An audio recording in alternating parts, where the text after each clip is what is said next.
Gadis edan itu harus kuhajar. Dia rupanya belum kenal siapa Dewi Sambi. Tenang, Sambi.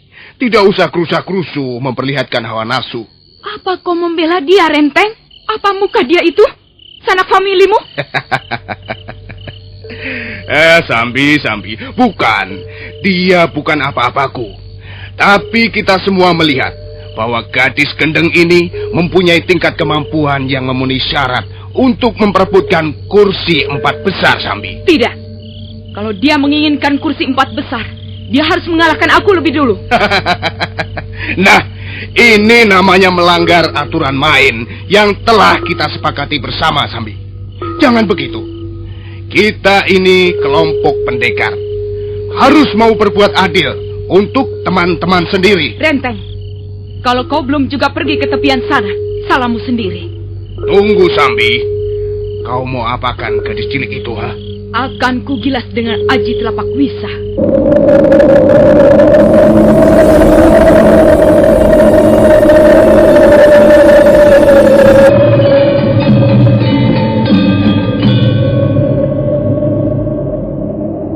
Wanita cantik tapi berwajah sangar yang bernama Dewi Sambi. Kedua belah telapak tangannya digosok-gosokkan dan segumpal asap hitam mengepul mengeluarkan bau amis yang amat keras. Itulah aji telapak wisa. Jangan, Sambi. Jangan gunakan telapak wisa. Renteng, kalau kau masih berdiri di situ, kaulah yang pertama kujadikan sasaran pukulan telapak wisaku ini. Kemudian setelah itu, dia, gadis sombong itu akan mendapat giliran berikutnya. Mengapa jadi begini, Sambi? Tahanlah dirimu barang sedikit, Sambi. Tidak. Kalau kau menghalang-halangi niatku, maka berarti kau membela anak setan itu. Sambi, aku tidak membela siapapun. Aku berdiri di sini untuk mewakili kepentingan semuanya. Renteng, jangan-jangan kau menjalin hubungan rahasia dengan gadis liar itu. Aku menjadi curiga. Jangan-jangan kalian berdua telah berkomplot. Sambi, kau jangan berkata sembarangan. Empu Renteng tidak mempunyai watak seperti itu. Sambi, agaknya kau menjadi bangga dan besar kepala karena aji pukulanmu telapak wisa. Nah, kalau tanganmu sudah terlalu gatal untuk menggunakan ilmu pukulan itu, janganlah menjadikan orang lain jadi korban. Aku, sahabatmu sendiri, Empu Renteng, mampu menahan telapak wisa. Kau menantang aku, Renteng. Kau membuatku tidak sabar, Dewi Sambi. Selama ini kita berteman baik. Tapi kata-katamu itu sungguh keji, Sambi. Kau bermaksud memfitnah aku di depan mereka, para pendekar, bahkan di depan tuanku Kebo Mundarang. Tunggu. Kalian ini sedang berbuat apa? Kalian ini sedang berbuat apa? Kakang Bajil telah melihat sendiri. Renteng telah memihak pada gadis liar itu. Pada orang yang sama sekali belum kita kenal. Apakah kau mendapat kesan bahwa aku telah memihak pada gadis sinting itu, Kakang Bajil? Kita memang belum mengenal dia. Ya, tapi belum tentu dia bermaksud buruk, Kakang. Dan belum tentu dia bermaksud baik pada kita. Maka itu, kita jangan sampai lengah dan akhirnya menjadi tuan rumah yang kecolongan. Gadis edan, siapa kau ini sebenarnya? Tebak saja sendiri. Siapa kira-kira aku ini, Tuan Bajil? Lancang sekali mulutmu. Ingin ku remas-remas mulutmu yang mungil seperti mulut seekor tikus itu. Kau harus mau mengatakan siapa namamu, dari mana asalmu, siapa gurumu, dan ilmu apa saja yang kau pelajari kalau kau ingin bergabung dengan kami. Siapa namaku? Dari mana asalku? Siapa guruku? Dan ilmu apa saja yang kupelajari? Aduh, rasanya aku tak dapat mengatakan semua itu. Kalau begitu kau datang kemari hanya untuk mengacau. Mungkin kau mata-mata, mungkin penyelundup, mungkin tukang kasak kusuk yang sengaja dikirim kelompok tertentu untuk mengacau rencana kami. Aku tidak mempunyai alasan untuk mengacau rencana kalian. Tapi aku juga tak bisa dipaksa untuk menjawab pertanyaan-pertanyaan yang kuanggap tidak perlu. Kakang Bajil, ringkus saja gadis sinting itu. Kata-katanya semakin membuat kewibawaan kita merosot. Iya, benar Sambi. Dia memang harus diringkus. Ayo tangkap dia. Kalau Renteng membela, kalian tangkap dua-duanya. Tunggu. Kebun Pati Kediri yang sejak tadi duduk dengan tenang di barisan depan, nampak berjalan tegap menuju tengah pelataran Candi Surabada. Pedangnya yang besar bergelantungan ketika laki-laki perkasa itu melangkah ke arah Putong Bajil. Biarlah aku yang menyelesaikan perkara ini, Paman Bajil. Baik, tuanku. Silakan. Gadis cilik, sejak tadi ku perhatikan kau mempunyai tingkah laku dan penampilan serba aneh. Apakah hal ini kau lakukan untuk menutupi siapa dirimu yang sesungguhnya? Aku tidak menutupi siapa diriku. Aku hanya ingin melakukan hal-hal yang kuanggap perlu. Lalu kau mau apa datang kemari? Aku ingin bergabung dengan kelompok pendekar pendukung pemerintah Kediri. Mengapa kau ingin bergabung dengan kami? Apa alasanmu? Aku mempunyai alasan pribadi yang tidak bisa seluruhnya kukatakan pada siapapun. Tapi aku bisa menjelaskan barang sedikit. Supaya kalian tahu, aku ingin bergabung dengan kalian karena aku membenci pemerintahan Singasari. Aku benci para pejabat pemerintahan Singasari.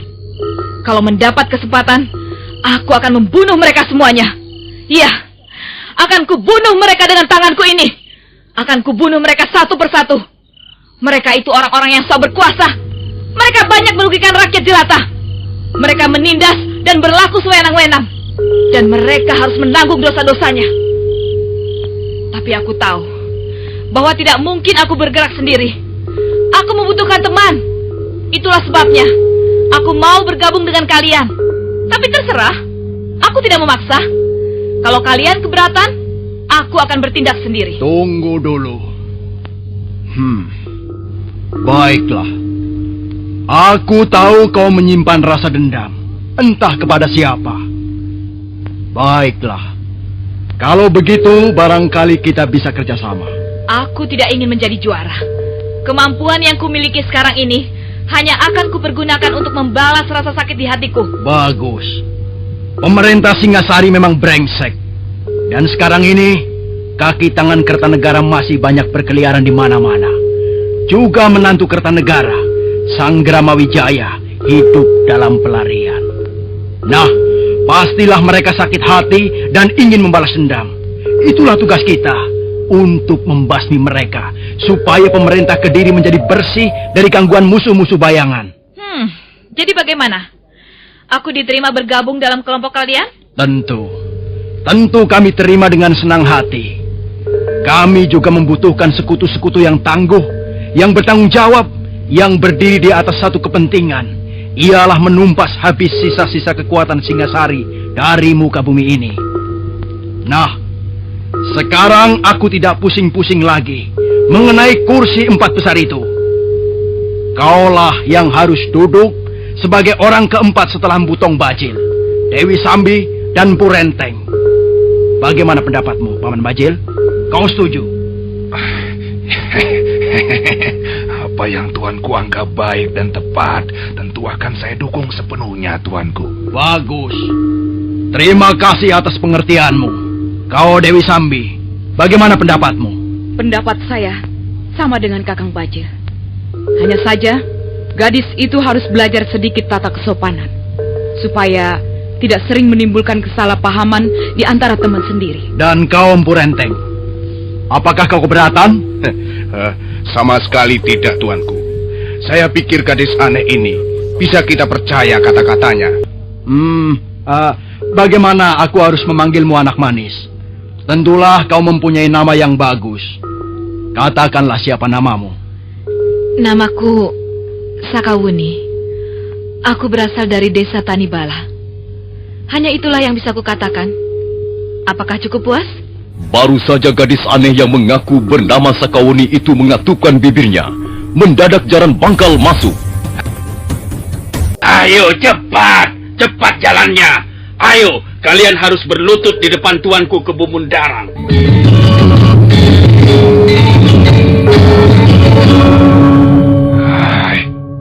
Siapa mereka yang yang kau bawa-bawa ini, Jaran Bangkal? Mereka kami tangkap ketika sedang mengintip jalannya pertandingan dari atas bukit itu, Kakang Bajil. Kurang ajar. Rupanya banyak tamu-tamu yang datang dengan maksud yang kurang baik, tuanku. Tenanglah.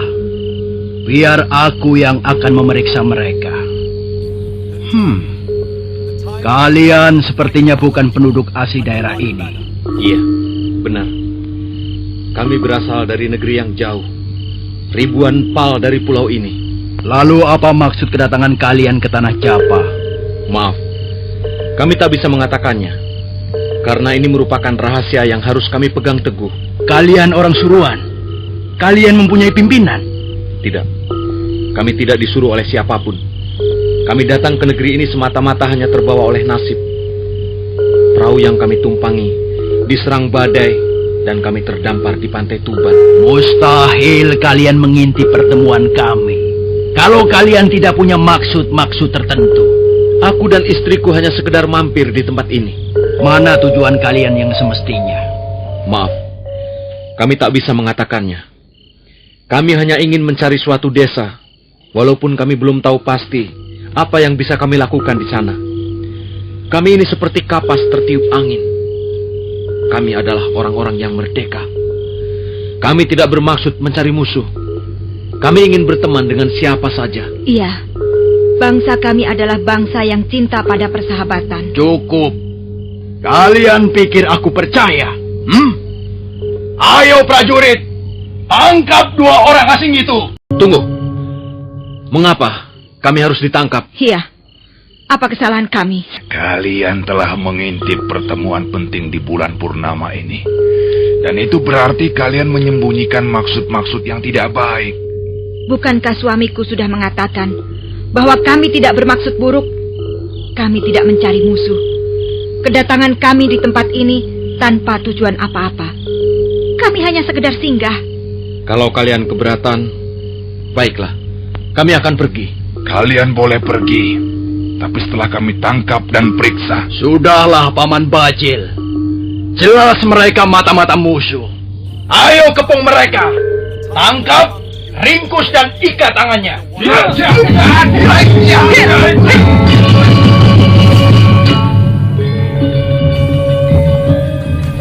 Pendekar Lo dan Mesin terpaksa mengadakan perlawanan sengit ketika 12 orang prajurit maju serentak. Tapi perlawanan itu hampir tak banyak artinya karena jumlah lawan mereka cukup besar. Oh, cepat ambil pedangmu, Lo. Kalau tidak, kita bisa mati konyol. Iya, baiklah.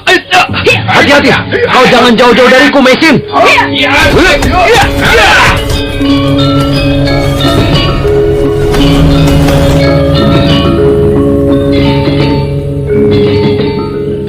Baiklah, kalian memaksa kami untuk bertarung, dan aku tak bisa berbuat lain. Kami harus membela diri demi keselamatan kami. Selesai berkata, pendekar Lo segera meraba gagang pedang naga puspa.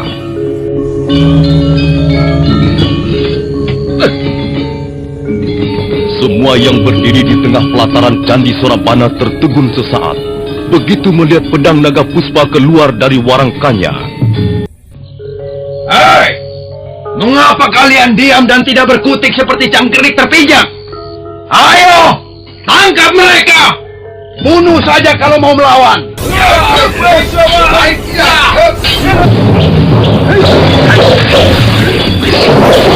Pendekar Lo mengamuk, pedang naga puspa bergetar di tangannya, dan beberapa orang prajurit telah roboh bersimbah darah segar.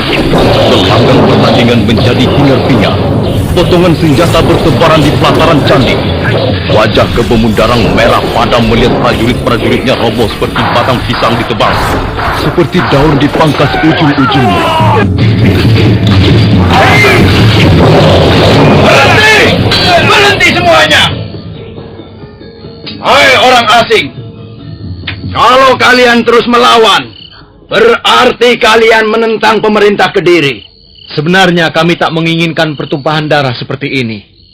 Tapi Tuan dan prajurit-prajurit Tuanlah yang memaksa kami. Jadi kalian tetap akan melawan. Kami tak mau ditangkap tanpa kesalahan. Kalau kalian tertangkap, kalian akan dihukum picis di tengah-tengah alun-alun Kediri. tubuh kalian akan disayat-sayat dengan pisau dan dikucuri air garam. Kalian akhirnya pasti akan mati dengan penuh penderitaan dan kesakitan. Tapi kalau kalian mau menyerahkan diri secara baik-baik, barangkali pemerintah Kediri akan mempertimbangkan lagi. Barangkali kalian tidak akan dihukum picis. Kami tidak bersalah, Tuan. Karena itu kami tidak pantas dihukum. Kami bersedia mati demi membela kebenaran dan harga diri kami. Hai, dengar. Bukalah matamu lebar-lebar. Kalian sudah membunuh 8 orang prajurit Kediri. Dan kesalahan seperti itu harus ditebus dengan nyawa. Kami terpaksa membunuh mereka. Tuan sendiri melihat bahwa kami terpaksa, bukan? Sebab kalau tidak, merekalah yang akan membantai kami berdua di tempat ini. Kebo Mundarang nampak sangat marah. Dia hampir saja mengangkat tangannya untuk memberi aba, tapi mendadak Emputong Baju melompat ke depannya. Hop! Maaf Tuan Kebo Mundarang, agaknya 2 orang asing ini ingin pamer kepandaian dan keberanian. Biarlah saya yang menangkap mereka.